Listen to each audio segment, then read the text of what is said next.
You're not broken.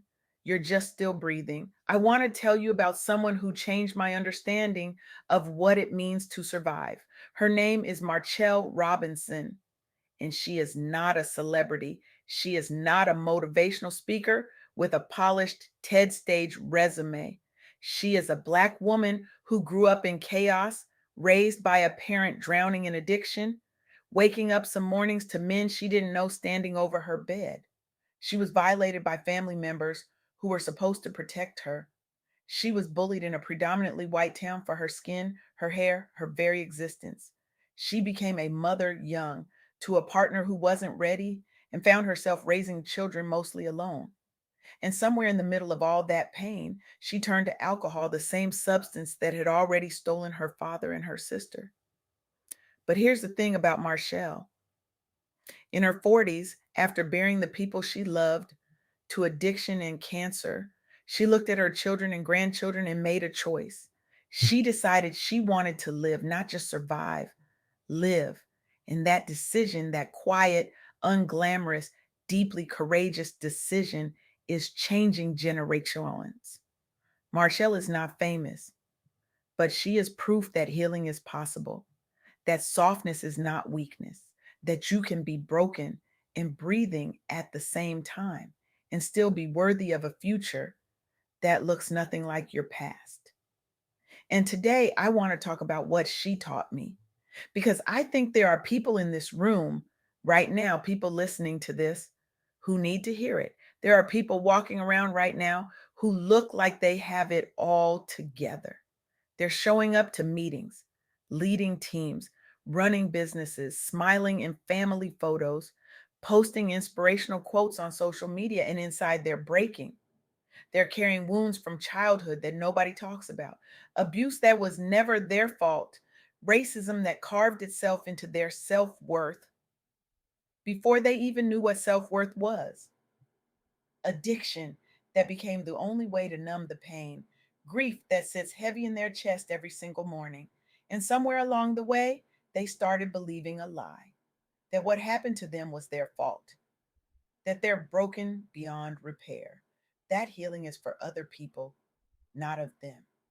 But here's what Marchelle's story and the stories of women like Tarana Burke, Michelle Williams, and Imani Barbarin are telling us. They're telling us that what happened to you was not your fault and it does not define you. That healing is not perfection, it's movement. And that your story, your voice, your survival, it matters more than you know. Let's start here. What happened to you was not your fault and it does not define you. Marchelle's childhood was chaos, not the kind of chaos that gets wrapped up neatly at the end of a movie, the kind that leaves scars you can't see but feel every single day. She was raised by a parent struggling with addiction. Men came in and out of the house. She woke up to violation. She tried to escape to the other side of her family, only to face molestation there too. And on top of all that, she grew up Black in a predominantly white town, being bullied for her skin, her hair, her very existence. She became a mother young to a partner who wasn't ready and found herself raising her children mostly alone. The weight of it all pushed her toward alcohol, the same substance that had stolen her father, her sister, and so much of her childhood. And then in her 40s, after burying the people she loved to addiction and cancer, she looked at her children and grandchildren and made a choice. She decided she wanted to live, not just survive, live. And that decision, that's where healing begins. Tarana Burke knows this too. Tarana, a Black woman from the Bronx, survived sexual violence as a young girl. For years, she carried shame and silence, believing, like so many survivors do, that what happened to her was somehow her fault. She worked with young Black and brown girls who had experienced similar abuse, and she saw how many of them believed they had to stay quiet to be strong. How many of them thought they were alone. So in 2006, Tarana created the Me Too movement, not as a hashtag, not as a trend, as a lifeline, a way for survivors to say, "This happened to me too," and it was not my fault. She built programs centered on healing justice and survivor leadership. And in 2017, Me Too became a global movement, giving millions of people language, community, and visibility. Tarana's work shifted the conversation from shame to solidarity, from secrecy to accountability, and it reminded survivors everywhere that trauma is part of the story. But it's not the end of it. You are not what happened to you. You are who you choose to become while you heal. Think about that for a second. You are not what happened to you. You are who you choose to become while you heal. That's not a motivational poster. That's a lifeline. Now, let's talk about the second truth. Healing is not perfection, it's movement. Michelle Williams, a member of Destiny's Child, stood on stages in front of thousands of people looking successful, polished, happy, and inside she was battling depression. It started in her teens, long before the fame, but it intensified during her years in the spotlight. She didn't have the language for what she was feeling. She dismissed it as tiredness, spiritual weakness, not being grateful enough. And that's the trap, isn't it? We think healing means we never struggle again. We think if we're still hurting, still triggered, still having hard days, then we must be doing it wrong. But Michelle's story teaches us something different. She reached a breaking point and chose to start her healing journey. Therapy, treatment, hospitalization when she needed it. And then she did something even braver. She talked about it. She wrote a book called Checking In, encouraging people to stop pretending they're okay when they're not, to check in with God, with themselves, with each other. Michelle helped dismantle the idea that you have to have it all together to be valuable or loved. She showed us that you can be successful, spiritual, and still working through mental health challenges and still be worthy of love and rest. Healing doesn't mean you never feel low again. It means you learn tools, you build support, and you keep moving forward with compassion for yourself. Marshall understands this deeply. She didn't wake up one day and suddenly have it all figured out.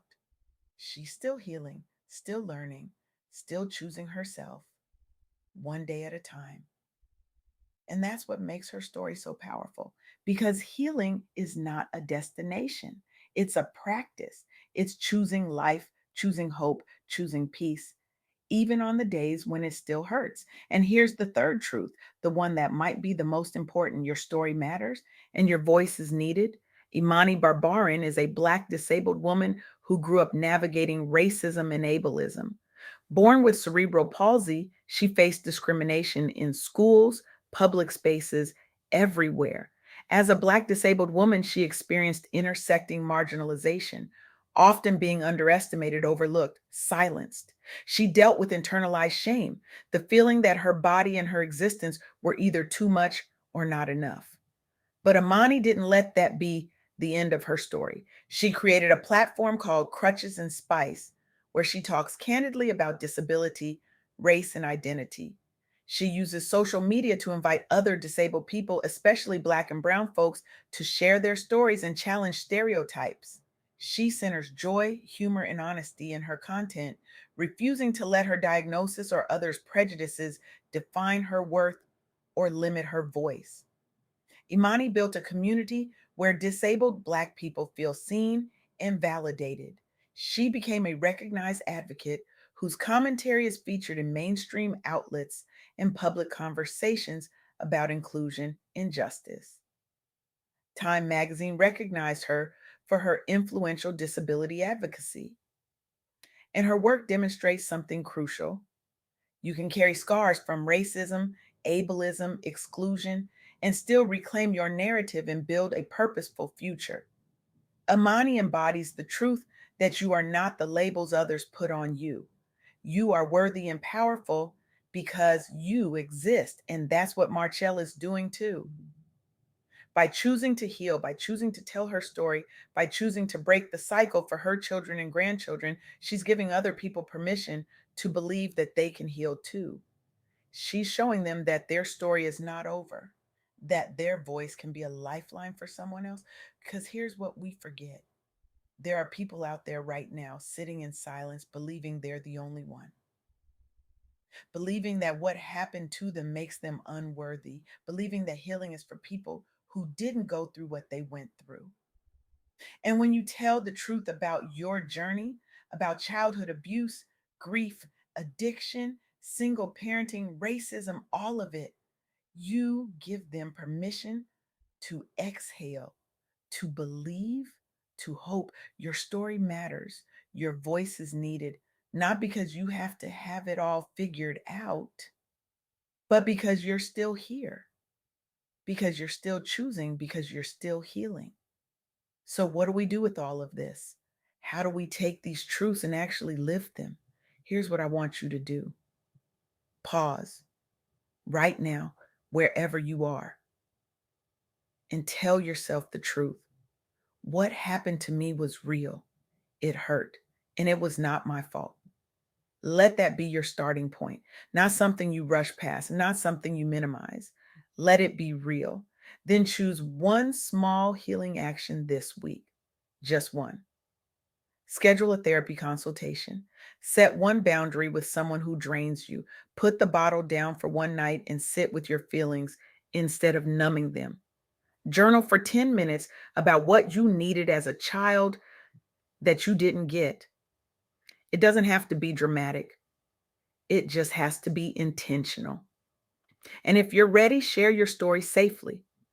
Tell one trusted person a little more of your truth than you usually do. Or if that's not safe yet, write it down just for you. Let your voice exist somewhere outside your body. Here's the challenge: every day for the next 7 days, choose one small act that says, I deserve healing, I deserve peace, I deserve joy. One act, one choice, one breath.